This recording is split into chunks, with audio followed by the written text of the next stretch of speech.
The 70s, the 1970s. This would be a time when the country was just coming out of one of the harshest periods in American history. A conflict on our own soil, where many citizens truly struggled for peace, prosperity, and equality. At the start of the 1970s, people started to demand more out of America. See, events such as the Vietnam War had carried over into the new decade, and some strived for it all to end for good. The people would be a part of a movement called the hippie movement, a movement that originally started in the latter half of the 60s, but by the early 70s, it had grown larger as those kids became the future of the movement. But it wasn't without its hardships. See, when you try to stand for change, some will stop it in its tracks.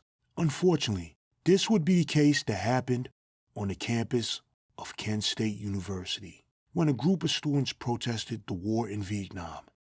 Things got out of hand, and the situation got messy. But this wouldn't stop the youth from progressing forward as a whole. They would take things in a new direction. Speaking of new directions, something else would shock many during 1970. See, the band that defined the 60s had decided to part ways.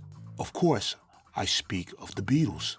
It would be a sad day for the fans of their music, but as they say, out with the old and in with the new. A new music movement would kick off at the height of the 70s. Well, two.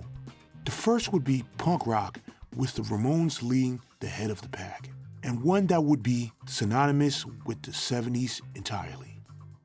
Disco, a genre that stemmed from 1960s counterculture, created as a counterbalance to the popularity of rock music, a different way for people to express themselves.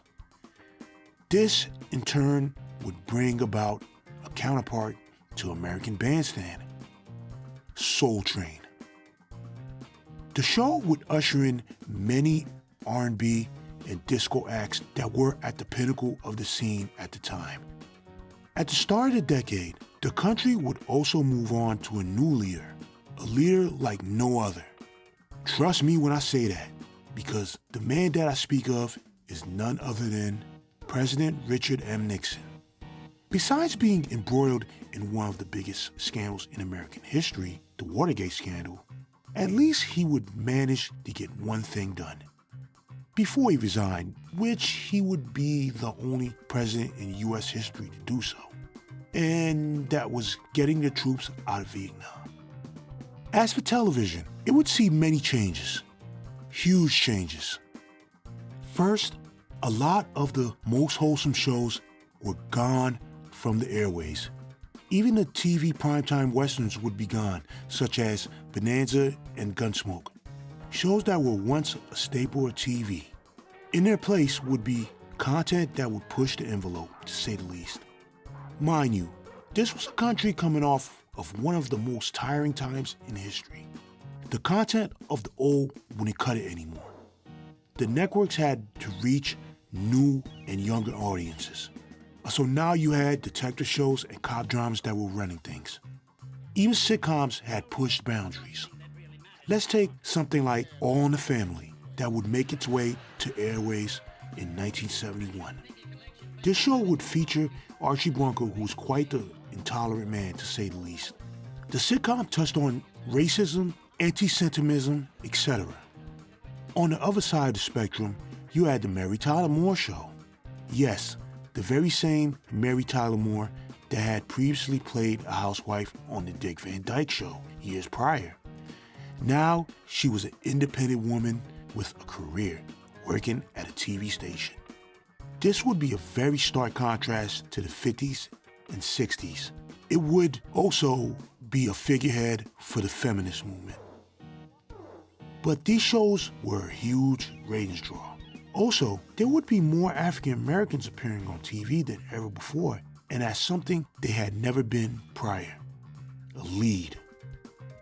Case in point, NBC would bring Sanford and Son to the airways in 1972. It would star Red Fox as a junkyard salesman who was quite similar to Archie in some ways, but this sitcom definitely leaned on the talents of Red Fox, considering he was a well-known comedian prior.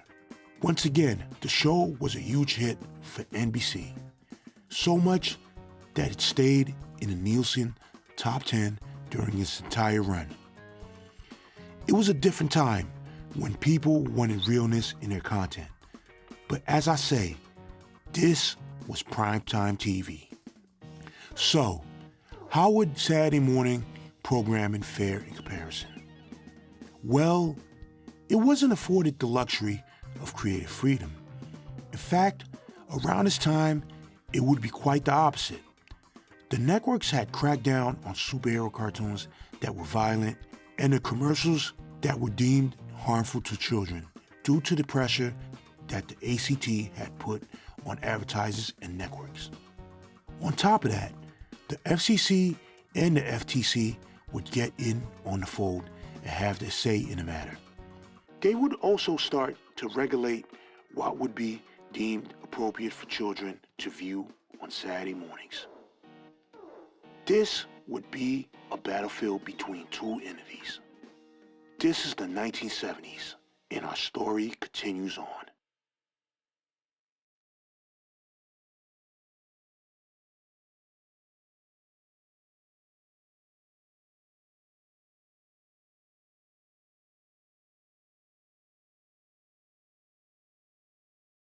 As the 1970s rolled around the corner, the Big Three exercised more caution with how they presented their programming on Saturday mornings. In other words, the ACT had laid down its gauntlet.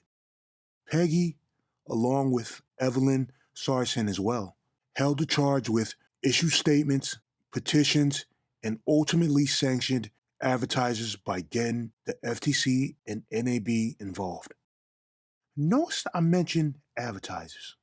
Well, there's a good reason for that. See, Peggy's fight wasn't necessarily with the networks. In fact, Peggy had actually worked for a TV station before she started the ACT. WPIX TV in New York, to be exact. So she knew what it was like working on network television. Her true mission was for advertisers to regulate the way they advertised children's products, such as Flintstones vitamins, which the ACT believed were basically candy. So, how did it become about the networks then? Well, her fight caused a spark that had bred many more to go after the networks. Specifically, watchdog groups, politicians, and various psychologists. At one point, even the American Medical Association would take the fight to Saturday morning programming. They would all deem Saturday morning programming too violent for kids in America. The latter would go as far as conducting experiments on aggressiveness in children watching Saturday morning cartoons. They had wanted to prove that Saturday morning programming had led to violent tendencies. These experiments didn't prove the results that they had wanted, as they proved to be false. Despite that, the damage had already been done. The networks had already distanced themselves from anything violent by the start of the 1970s. So, what did the Big Three present the children of America on Saturday mornings? Well, for one, live-action shows would make their return, or in the case of the Banana Splits, continue on into the 1970s. More about them later. Filmation and the new studio would lead the charge on that front. We'll discuss them shortly as well. Also, let's get this out of the way. Around the start of the 70s, one studio would carry almost the entire load of Saturday morning programming on their backs. It doesn't take a genius to realize that this studio was none other than Hanna-Barbera, considering the presence that they had on television during the 1960s. Anyway, to make sure that their new initiative would be carried out, ABC would hire a man quite familiar with the world of animation itself to lead the charge in showcasing the new content to children across the country. That man would be none other than Chuck Jones. Yes, the Chuck Jones. You know, one of the most prolific animators that ever graced the hall of Warner Bros. Animation Studios, and the man responsible for working on and evolving a character that one psychiatrist once called TV's Mr. Violence. I speak of Ben Hardaway's wonderful creation, Bugs Bunny, and now he was one of the people in charge of children's programming at the network. Oddly enough, Chuck had been a very harsh critic of Hanna-Barbera's limited animation style, but he also knew that their cartoons were the only ones that would fill a lineup due to Hanna-Barbera Studios' work effort.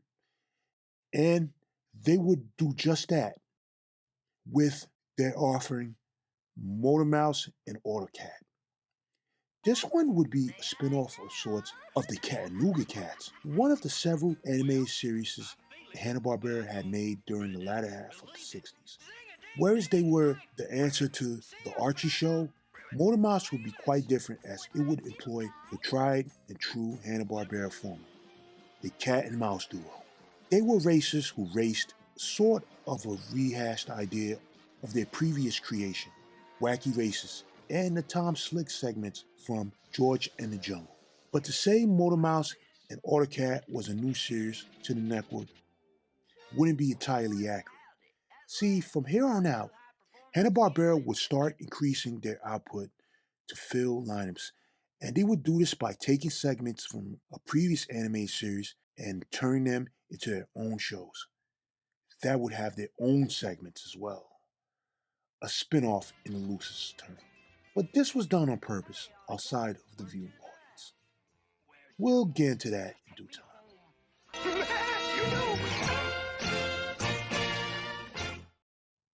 Also, on ABC, kids would get something incredibly special to the lineup. Something that was guaranteed to be a hit on Saturday mornings. A show that would actually be highly regarded by ACT of all people. So, what would have the mothers of Boston, Joe Barbera's words, not mine, and kids enamored? Well, let me show you.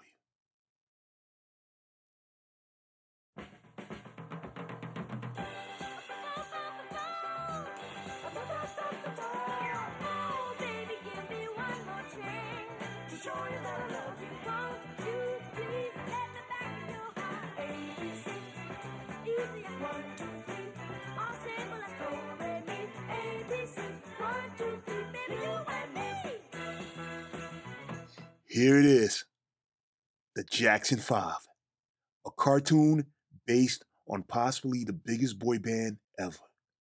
And when I say biggest, it's with merit. To say that these kids were stars would be an understatement.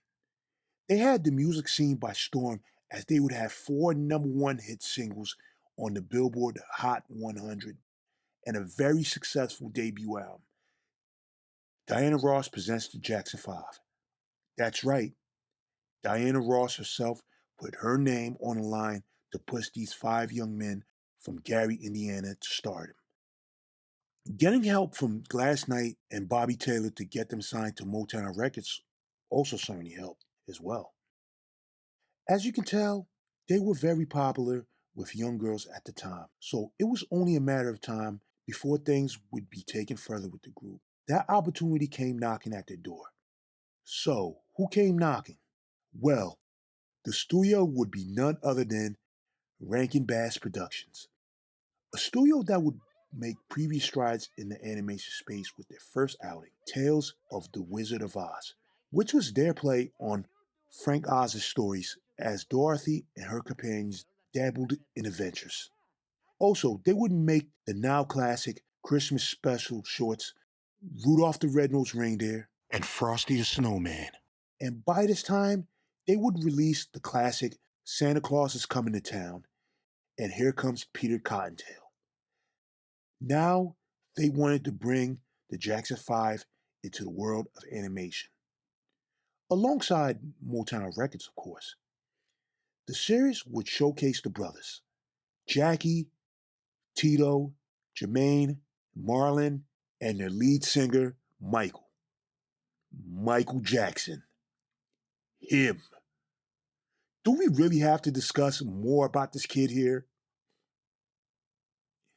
Anyway, the series would have the titular brothers driving around in their car and their means of transport, doing what they did best, playing music as they traveled places to play gigs. Speaking of music, Rankin-Bass would take a play from Filmation's playbook. In other words, the series would employ musical segments within the episode, with actual music from the Jackson 5 themselves. Even the intro would be a shortened melody of their hits. Rankin-Bass were at their full capacity with the series as they employed psychedelic scenes as well. To totally signify the series as a Saturday morning cartoon, they would be accompanied by 3 animal companions, a pink snake by the name of Rosie, and 2 pet mice by the name of Ray and Charles. Get it? Ray Charles? Possibly the most important musician in black music and music period? Okay. The series saw the brothers go on music gigs while dabbling in very light hijinks. Well, mostly on Michael's behalf, since he was the youngest of the group and the most popular as well. This would be the type of animated series that the networks had wanted. In other words, not a lick of violence whatsoever. The Jackson 5 were as squeaky clean as they come, and a success on the network as well. It would last for 2 seasons on the network. It became their insurance policy. What did I just mean by that term? Let me explain. Around this time, the networks had this belief that most original content weren't important to their bottom line. They were very competitive and always wanted that next show that was guaranteed to be a success on their lineups. In order to gain and keep their audience engaged, they decided to bank on content based on well-established characters instead. They believed that these would garner more of an audience than anything original. And if they did put out something original on their networks, it was because they would present it with content based on well-known IPs and characters as a package. Case in point, ABC would greenlight a creation from the studio that previously made The New Adventures of Superman and ran by Lou Scheimer and Norm Prescott, who actually coined the term insurance policy, something that would be quite familiar to the network already. I speak of the Brady Kids. Around the time the Brady Kids premiered, the Brady Bunch would be just 2 weeks away from its season 4 premiere. So basically, this would give audiences a first glimpse at something that was inevitable. The Brady Kids were more grown up, but there would be more to it than that. So what would that be? Well, the series would have the Brady Kids going on various adventures, getting into light hijinks, along with their dog, Mop Top. To up the ante, the series would triple down on the animal companions, Ding and Dong, 2 panda bear astronauts, and Marlowe, a talking bird. But the Brady Kids would take part in another extracurricular activity, playing music in their band. A dog, hijinks, and playing music. This sounds oddly familiar. It should be, as the studio that created this series was none other than Filmation Studios. Let's cut to the chase. The Brady Kids was a rehash of the Archie show. But this wasn't a case of laziness on Filmation's part. Instead, the creator of the Brady Bunch, Sherwood Schwartz, was actually a fan of the Archie show. And of course, the cast of kids on the show was as well. So Sherwood decided that he wanted a show like it, so he commissioned Filmation to create an animated series based on his sitcom. Now, if you thought Hanna-Barbera use of limited animation was so abundant, Filmation would go overboard with it here, to a point where they actually reused assets from the Archie show and just slapdashed the Brady Kids on it, even down to how they played their instruments. Same animations. Except for Cindy, which actually had to be drawn since there were only 5 members in the Archies previously. The dog itself was also slapdash from Hot Dog from that series as well, and his voice was done by another cartoon that the studio had done, Lassie and the Spirit of Thunder Mountain, which was definitely an insurance policy. Gotta love Lassie, right? On top of that, the series would have cameos from the previous series, including Superman and Wonder Woman. Yes, superheroes. I will get to them in due time. Despite the cut and paste work on the Brady Kids, the series was actually a hit on ABC's Saturday morning lineup. In fact, the success of the Brady Kids catapulted them to second place over NBC. It seemed that the practice of employing insurance policies wasn't going away anytime soon on ABC because they would actually premiere another one from Rankin-Bass. I speak of the Osmonds. Now, if you thought the Jackson 5 was squeaky clean, the Osmonds were that times 2. They were a family out of Utah that played pop rock, at least around the time that this series had premiered. Kids are introduced to Alan, Wayne, Merrill, Jay, Jimmy, and Donnie in animated adventures. To describe the series, I already did previously. In other words, the Osmonds were the white version of Jackson 5 in that regard. Light hijinks, musical segments, and a pet dog this time. But the Osmonds wouldn't be rewarded the same success as Jackson 5 on the network. The series would be canceled after only 1 season. Rankin-Bass would bring something original to the network as well. That would come in the form of a kind-hearted dragon allergic to daisies and sneezed fire on them every chance it got, and a suave amphibian who loved fast cars and lavish clothing. This short-lived series would be known as The Reluctant Dragon and Mr. Toad. And short-lived it was. It only lasted 16 episodes. You'd think the series would be one of the reasons that the networks wouldn't bank on anything original, but that wouldn't be the case. Something special would make its way to ABC's lineup, something that would actually stick to the audience and garner their attention, something even ABC could imagine it having any success, but nevertheless, they had taken a chance on it. So, what was this series? This is it. Schoolhouse Rock. Today, it's remembered with the fondest of memories, but back then when it premiered in 1973, ABC didn't have any clue what they had in their grasp.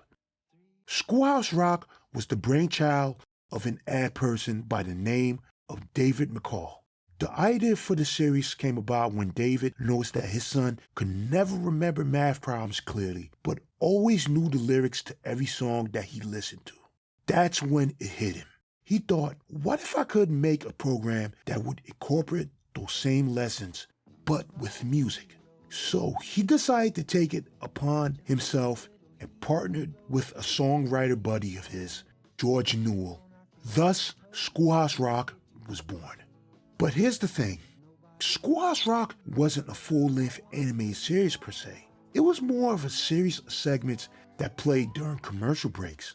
For these segments, they brought an educational consultant into the drawing room to make sure that the lessons were accurate. Schoolhouse Rock originally taught math problems, but branched out into topics such as U.S. history as well, with one segment being particularly popular with the children at home. Speaking of that, it was a huge success and perfect for the network. First, it kept the ACT off their back due to fewer adverts from advertisers during the breaks. Second, it kept the watchdog groups and naysayers off their back. Just a little bit. They would never quit.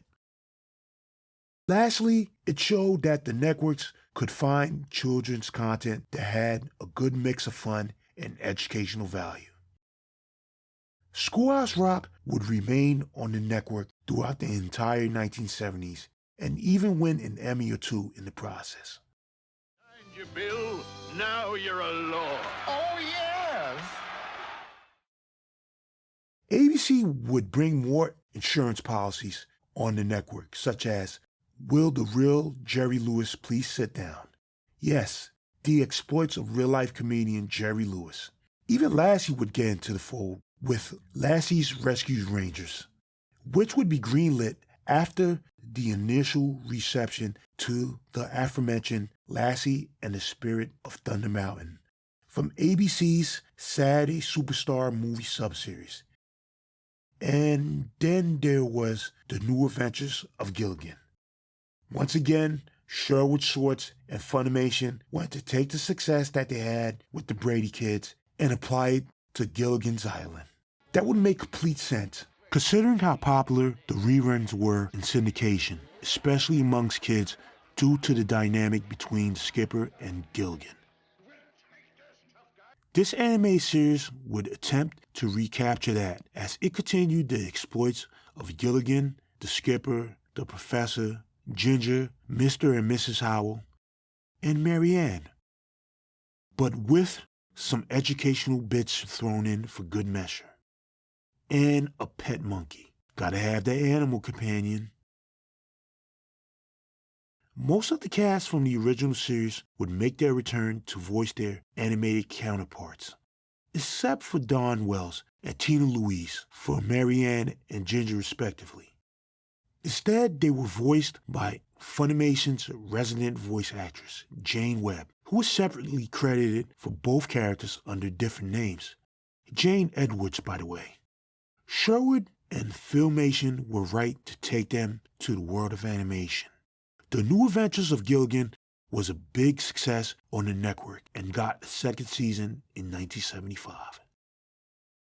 Hanna-Barbera would also continue their reign on Saturday mornings with another odd offering, Devlin, a cartoon that was heavily inspired by the real-life exploits of Evel Knievel. This one would star three siblings by the name of Ernie, Todd, and Sandy Devlin.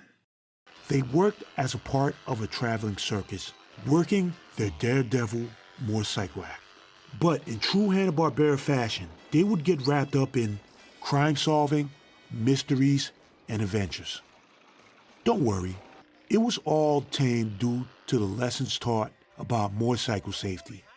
In case any kid had decided to ride a motor vehicle and the risk of the stunts weren't repeated. Kids do love stunts. Good job, Hanna-Barbera. I told you we were a team. Yeah, the Devlins, that's us. Speaking of them, they would also bring something original to the network. Something different this time. A live-action series. Something they hadn't done since the Banana Splits in 1969.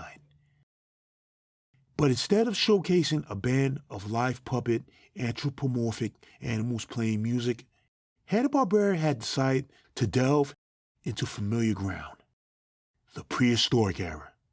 The Ice Age to be exact. This series would be none other than Korg, 70,000 BC. And it was about a family of Neanderthals trying to survive the trials and tribulations of the prehistoric world around them. This was no Flintstones in the slightest. The presentation itself was handled by the narration of the late Burgess Meredith, as it was presented as sort of a documentary.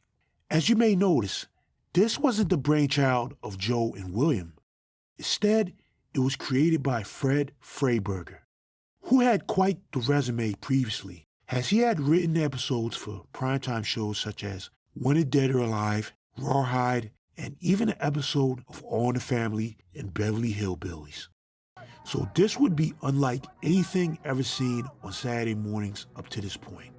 Unfortunately, Korg 70,000 BC would only last one season on the lineup, but it would lay down the groundwork for a show that would end up becoming one of the most notable shows on Saturday mornings.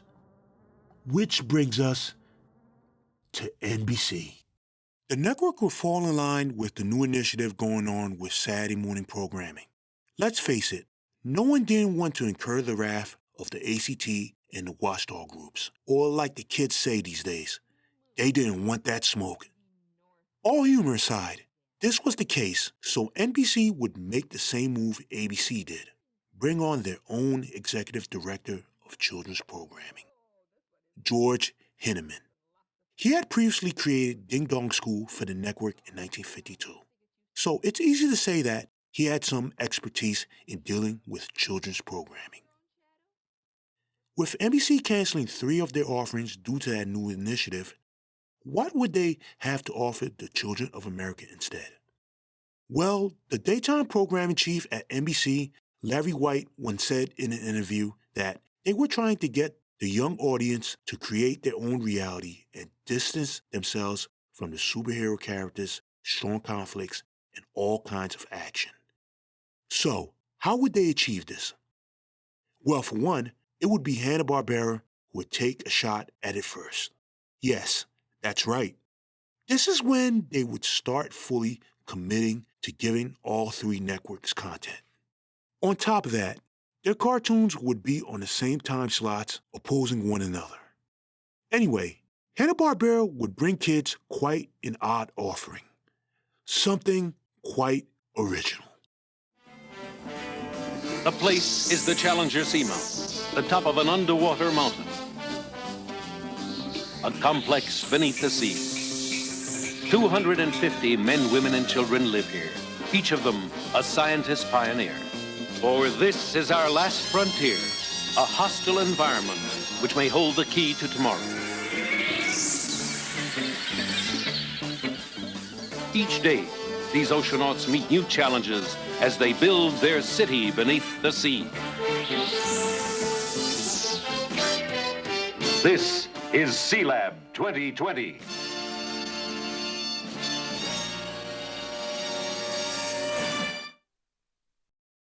So, what would an animated series like this be about? Well, for one, it would bring back the artistic stylings of Alex Toth. Second, this outing definitely wouldn't be anything superheroic. Instead, we get a team of researchers, biologists, and their families residing in an underwater research facility complex, all led by Captain Murphy, who could easily pass for Ray Bannon or even Peter Graves.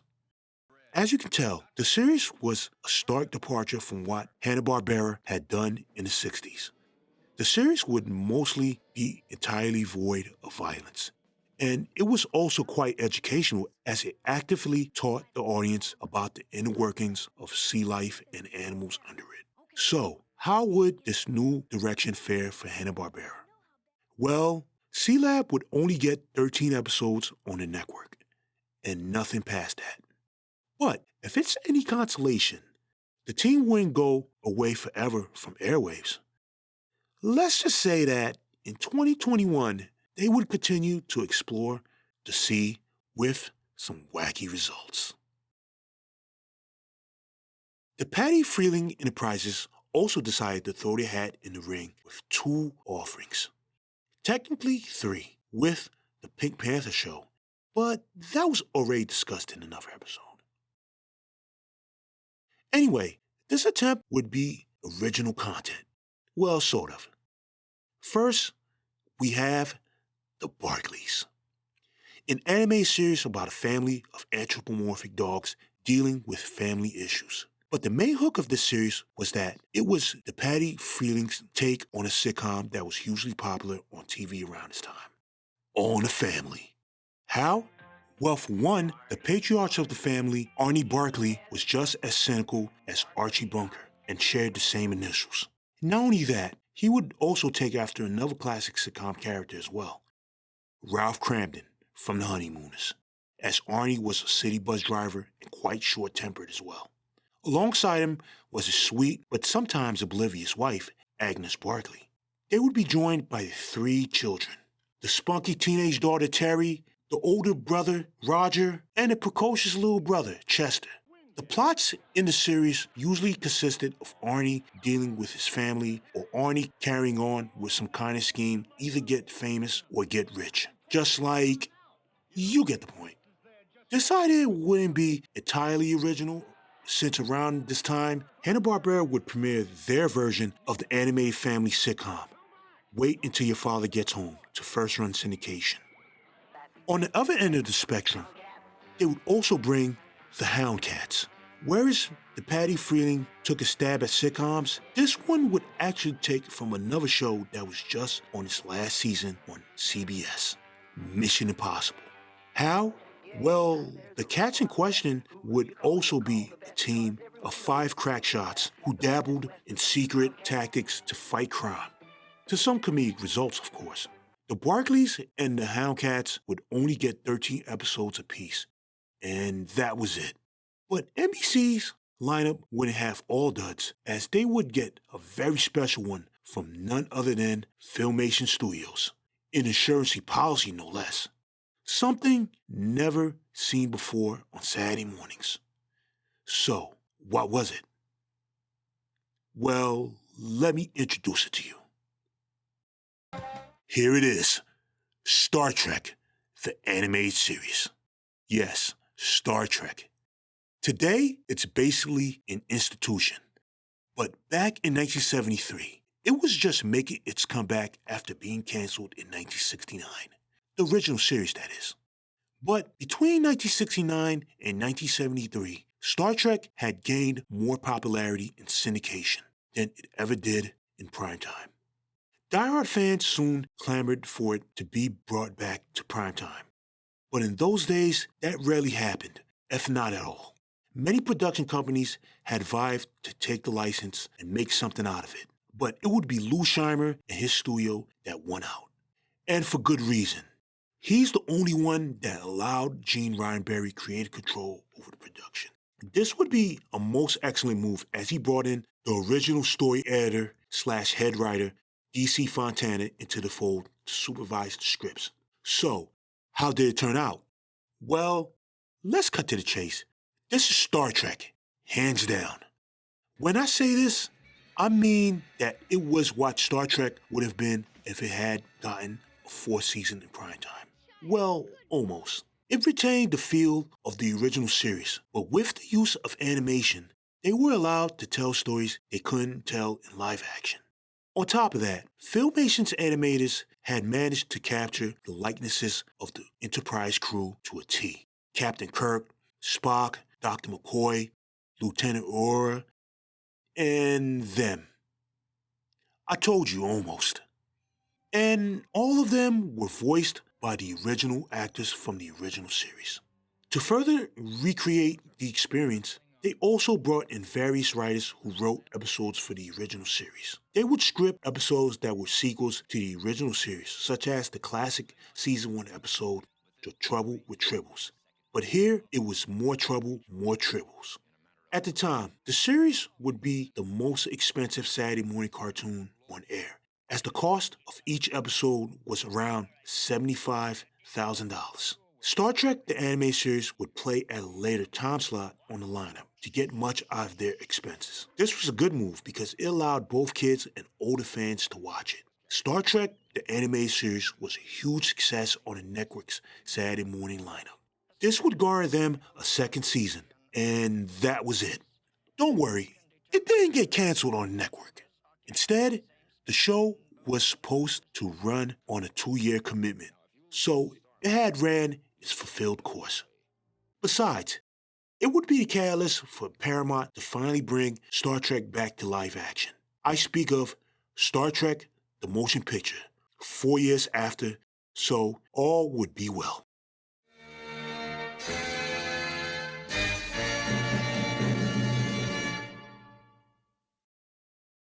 Hanna-Barbera would also create more offerings for the network. The first would be Inch High, Private Eye. From a title like this, you could wonder what this cartoon was about. Well, get this.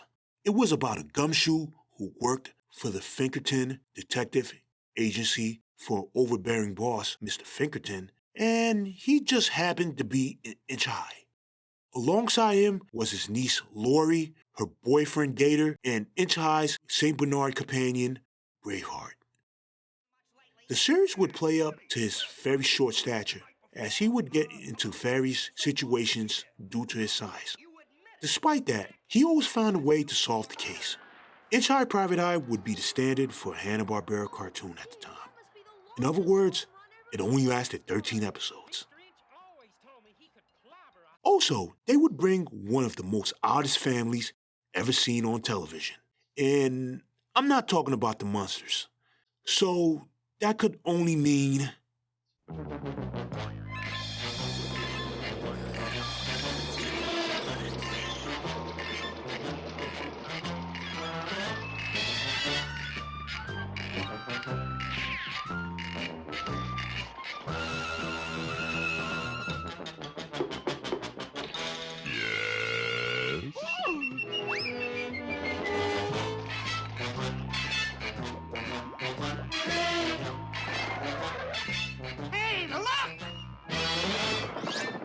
Yes, indeed.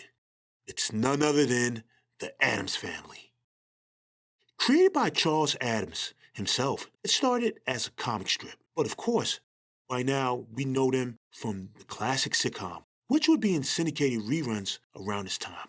Technically, this wouldn't be their first foray into animation, since they would actually make their anime debut in the first season of the Scooby-Doo movies. In that episode, Scooby and the gang visit the Addams residence, trying to keep Wednesday out of trouble, and of course, unmasking the villain as they always did. The episode had proved to be so popular that the network greenlit a series of its own. But in their own anime series, they ventured away from their mansion and took to the road on a cross-country trip in a vehicle that looked like their house.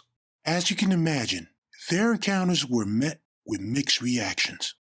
Also, the show was voiced by some of the cast from the sitcom, such as Jackie Coogan and Ted Cassidy, who wasn't a stranger to Hanna-Barbera Productions, as he played the role of Injun Joe in the short-lived The New Adventures of Huckleberry Finn previously. Hanna-Barbera's take on the oddest family ever on television would mostly maintain the feel of the sitcom, but of course, a lot of their character traits would be toned down for the younger audience. Despite the Addams Family being big in reruns, that success didn't translate to Saturday mornings, as it only lasted one season for 13 episodes. And so did their next offering, Wheelie and the Chopper Bunch, which would be Hanna-Barbera's take on Disney's The Love Bug. In fact, around this time, the sequel, Herbie Rides Again, would make its debut in theaters.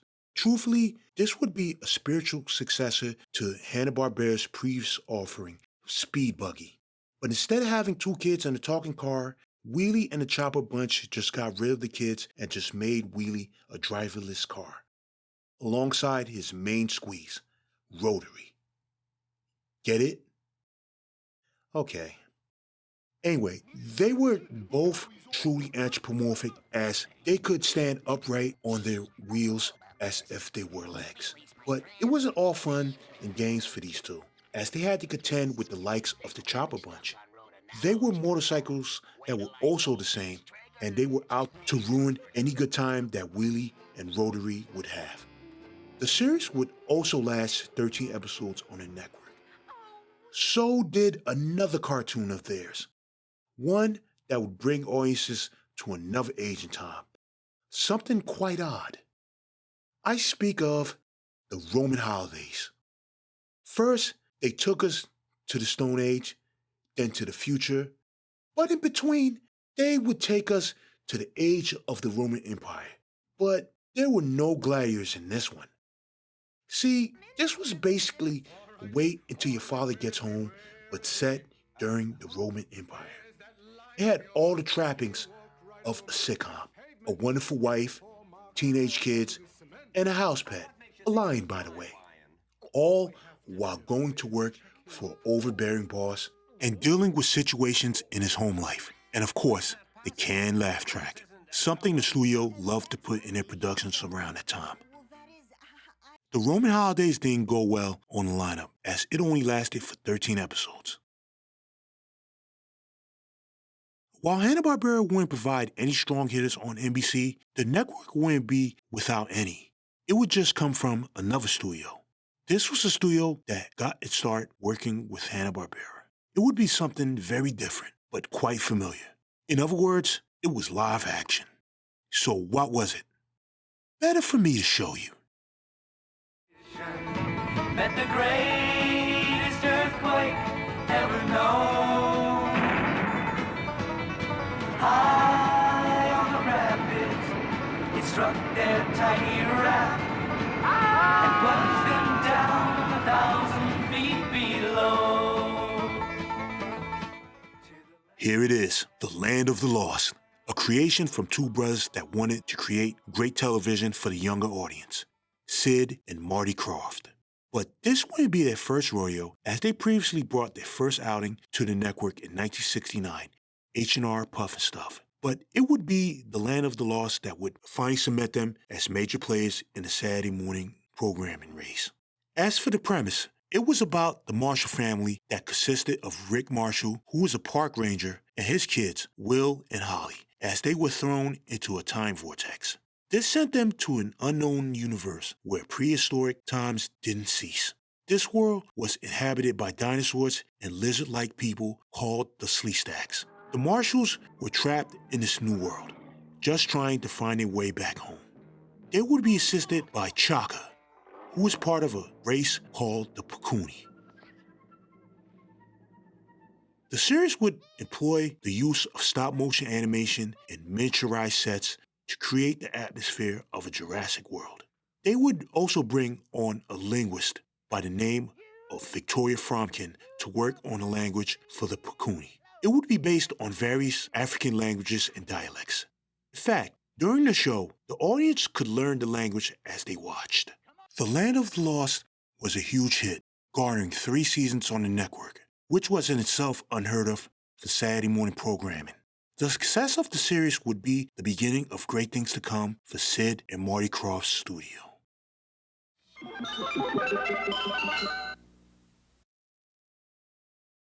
NBC putting their best foot forward, CBS had to continue to prove why they were the best in Saturday morning programming.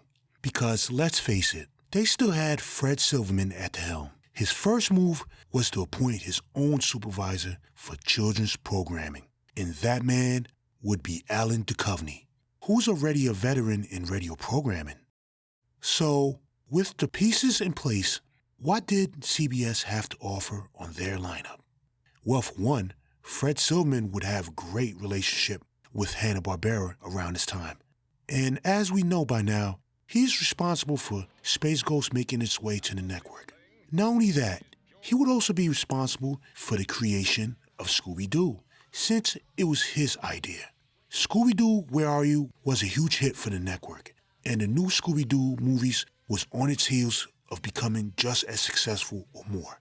He also had Filmation on board, due to the huge success they had with the Archie show on the network as well. So as you can imagine, these two studios were out to make CBS the best lineup in all of television.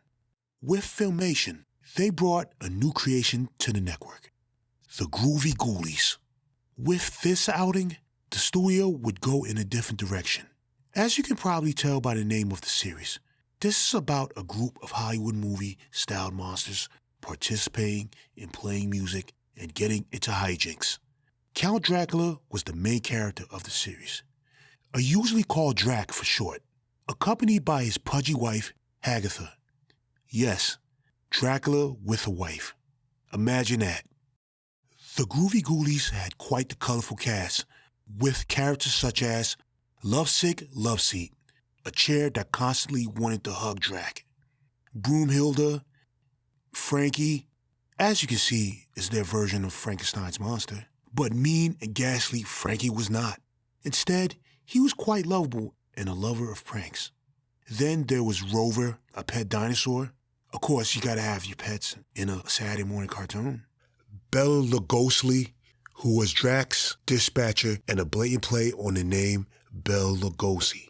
You know, the famous actor who would be mostly known for playing the role of Dracula. But truthfully, Bella would actually resemble Morticia from the Addams Family. Ratso and Batso, who were two mischievous kids. Wolfie, an energetic and athletic werewolf. Hauntleroy, Agatha's nephew and the receiving end of Batso and Ratso's said mischievous ways. Bonaparte, and of course, the Groovy Ghoulies themselves. The band. The series was joined by Sabrina the Teenage Witch and packaged as Sabrina and the Groovy Ghoulies. This wasn't just a pairing of shows.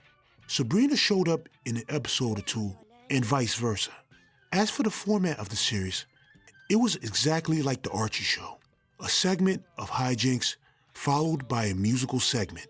Speaking of the Archies, the successor of 1969's The Archie Comedy Hour would make its debut on the network at the top of the decade with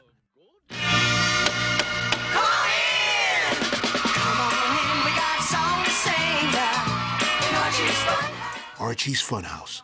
This offering would change things up as it would house two new kind of segments, the Funhouse and the Sideshow. This iteration went for more of a comedic route with tons of gags and jokes. It would heavily borrow from Rowan and Martin's Laughing, which was hugely popular at the time. In fact, Filmation would hire two writers from that show to write the segments. This would carry on into their next iteration of the show. TV Funnies with Dick Tracy. TV Funnies, Captain of the Kids. TV Funnies, Emmy Lou. TV Funnies, Archie's TV Funnies. In this one, Archie and the gang are in charge of running a TV station. Talk about art imitating life. Anyway, the premise had Archie showcasing several other cartoons such as Dick Tracy and Smokey Stover. So it was a cartoon within a cartoon. This series would be followed by Everything's Archie and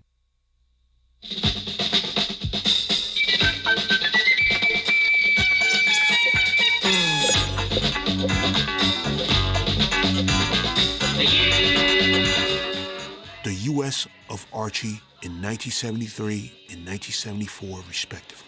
The latter would have Archie and the gang educating the audience on American history. The series was made to celebrate the Bicentennial. It would also introduce a new character to the gang, Chuck Clayton.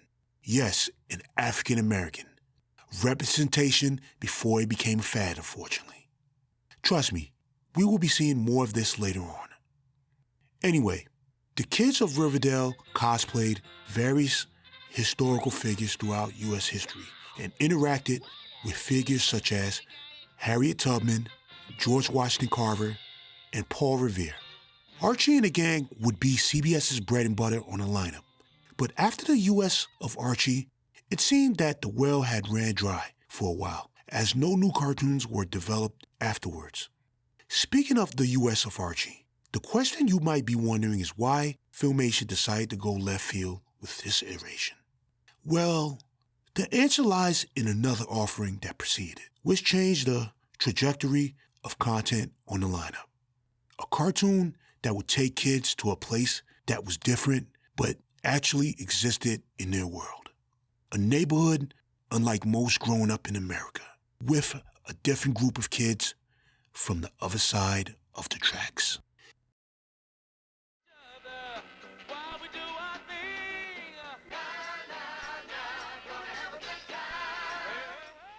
It's Bill Cosby coming at you with music and fun, and if you're not careful, you may learn something before it's done. So let's get ready, okay? Hey, hey, hey! Here it is, the cartoon that brung kids to a different view of life in America. I introduce to you Fat Albert and the Cosby Kids, a cartoon that represented African American kids and where they lived as the focal point of the experience. A cartoon about a group of friends who was just there and having fun in the process. It shouldn't be any surprise to those who know, but in case you didn't, the series was created in part by none other than Bill Cosby. Let's clear the air about something. One thing remains no matter what you feel about Bill Cosby, good or bad.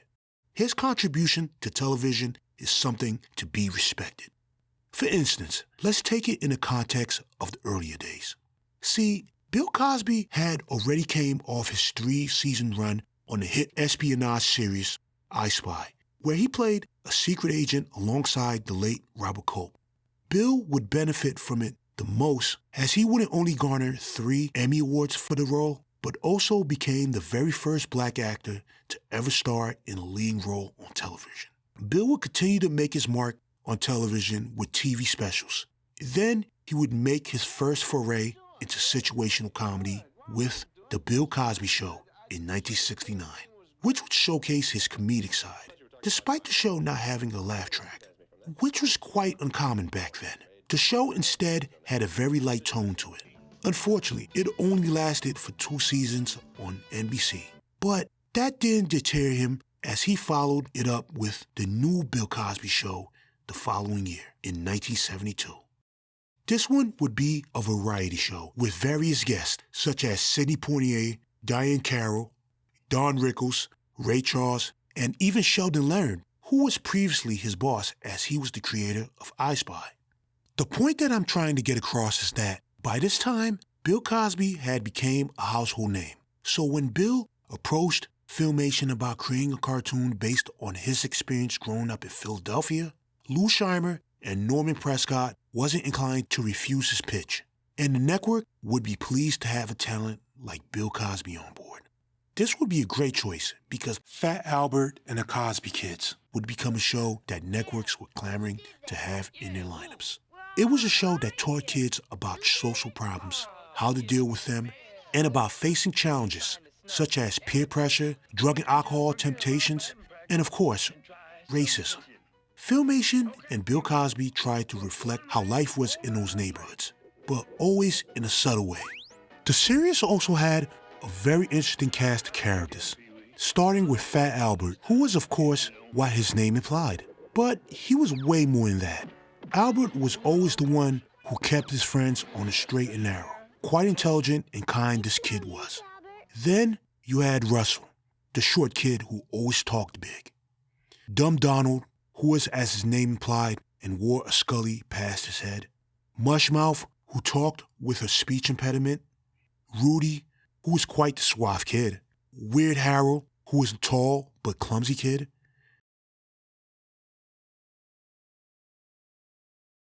And of course, Bill himself, who just happened to be Russell's big brother and always the voice of reason.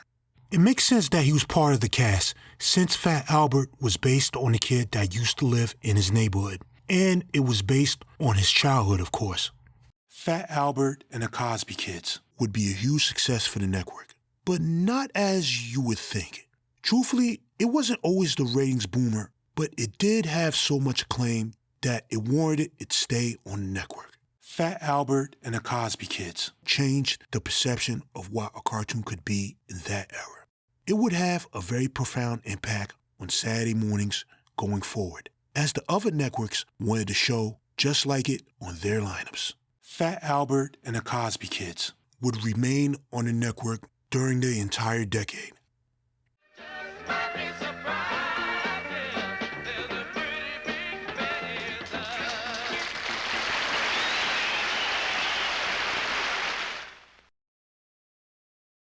Filmation would push another insurance policy onto the network.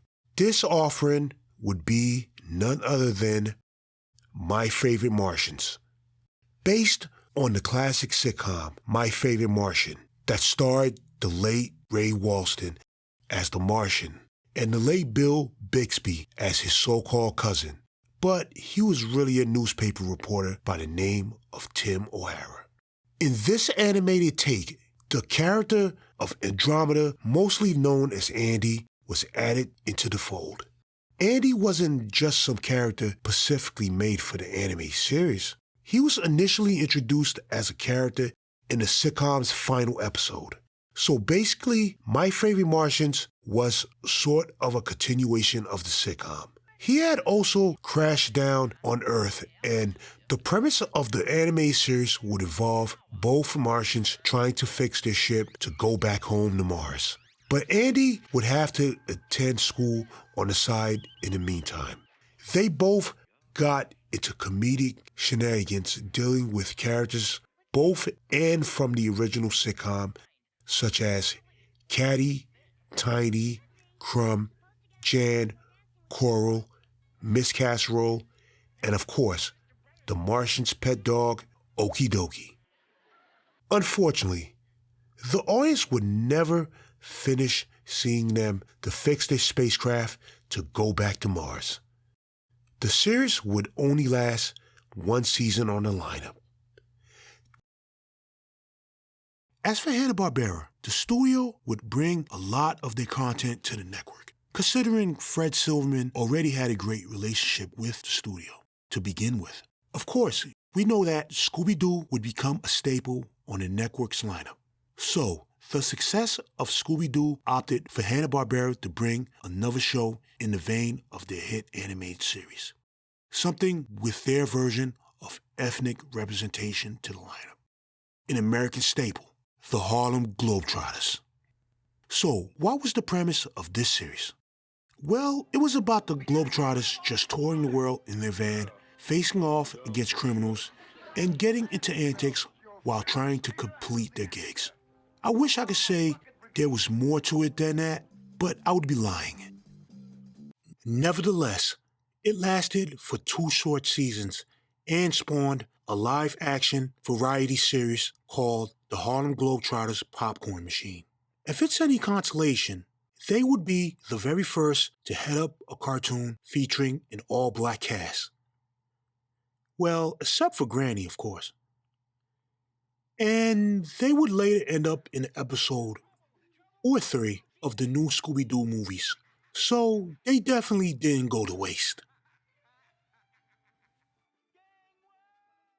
They would bring another series that had ethnic representation, but this time it was all about the Asians.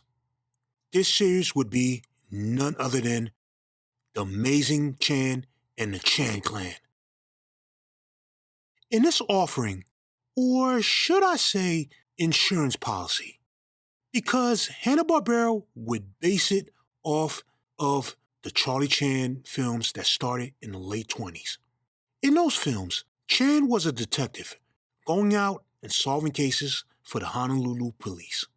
In the movies, he had only 2 kids, named 1 and 2. But in the animated adaptation, he would have his large family with him solving mysteries. The family consisted of Henry, the eldest brother, and the head of the Chan clan when his father couldn't be, Stanley, a lover of disguises, Susie, the eldest daughter, Alan, who loved to build gadgets and use them on cases, Anne, the tomboy of the family, Tom, the smart kid, Flip, the scrappiest one out of the younger siblings, Mimi, and Scooter. And of course, like always, a pet dog called Choo Choo. They didn't only help their dad solve cases, but they were also a band. That's right, this would be Hanna-Barbera's take on the Archies with a mix of Scooby-Doo. But unlike Scooby-Doo, The Amazing Chan and the Chan Clan wasn't the hit that Hanna-Barbera had hoped for, as it only lasted for 2 seasons, which consisted of 12 for the first season and only 4 for the second season. The studio would also take audiences back to a place they dabbled in, the prehistoric era. But they would decide to keep things more traditional this time. In fact, they would double down on the concept. The first offering would have a family venture into a world long lost.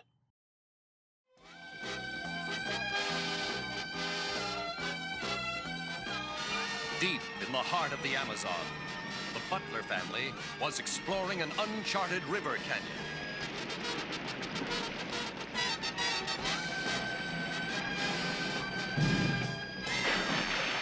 Suddenly, here it is, the Valley of the Dinosaurs.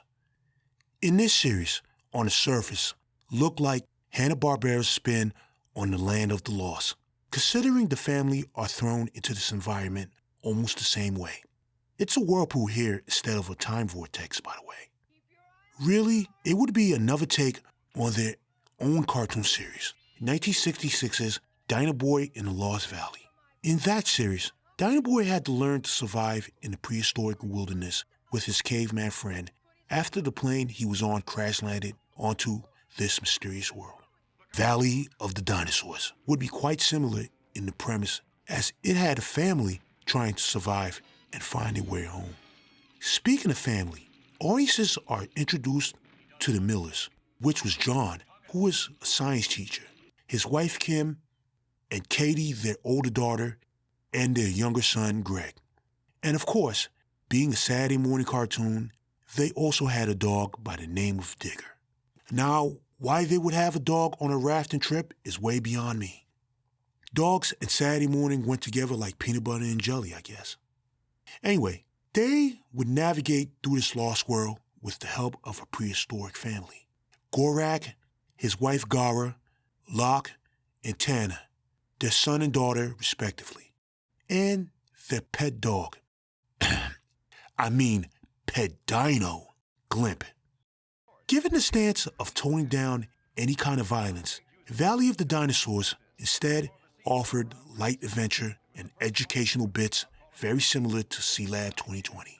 Despite the series having so much promise, it would only last for one season on the network.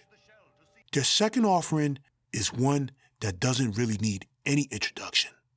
But let me do it anyway.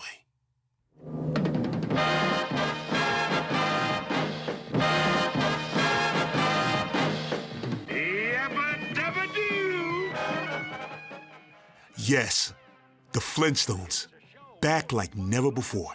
Well, not really. See, the Pebbles and Bam Bam show would premiere in 1971 on ABC, but this was not to undermine their presence on CBS's lineup. This series would attempt to further make them household names, alongside Scooby-Doo. Around this time, they were mostly that, due to the Flintstones being heavy rotation and syndication, and Fred being the spokesman for those wonderful vitamins the ACT hated. So, they were bound to make a proper return. This time, it would be mostly Fred and Barney in a couple of shorts, joined by Pebbles and Bam Bam, as they were back playing music in their band and being teenagers. The series consisted of shorts, jokes, and musical segments, which Fred and Barney took part in. This was the 70s. What more can I say?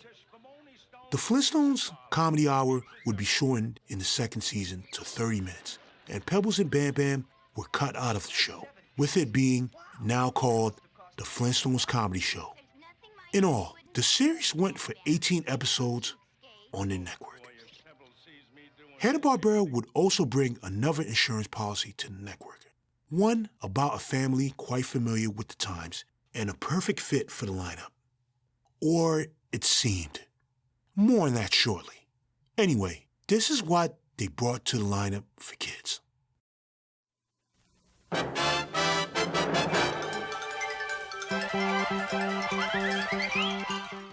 This is it. The Partridge Family. In the future. As you can see from the intro, it might look very familiar to you. If you said the Jetsons, you are super correct. This isn't some mere coincidence. It started out as a spin-off of the Jetsons, with just Elroy being a teenager and Judy being in her early 20s. But being the deciding factor that he was, Fred Silverman hated the idea. And knowing Hanna-Barbera, they knew how to recycle something and turn it into something else. Speaking of that, this wouldn't be the Partridge Family's first foray into animation. Hanna-Barbera made them partial cast members in a previous cartoon series called Goober and the Ghost Chasers, which was one of Hanna-Barbera's several attempts to capitalize on the success of Scooby-Doo. So using them was the best option, since around this time, the Partridge Family would be on its final season on ABC. And they were a hot commodity previously, even garnering 2 Emmys in the process.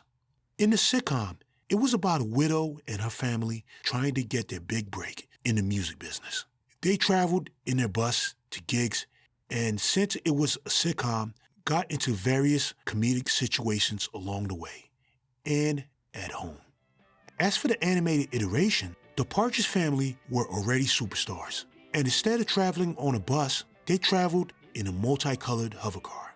Whereas their look in Goober and the Ghost Chasers resembled how the cast looked in the sitcom's final season, the Partridge Family 2200 AD would revert to how they looked in the first season, even though Laurie had black hair now. Disappointingly, Partridge Family 2200 AD wasn't a success on the lineup, but it would get a new life in syndication in 1978 as a part of Fred Flintstone and Friends. So, come on, get happy. Okay, yeah, that was cheesy. Orbit, I think they will get what's coming. Ah!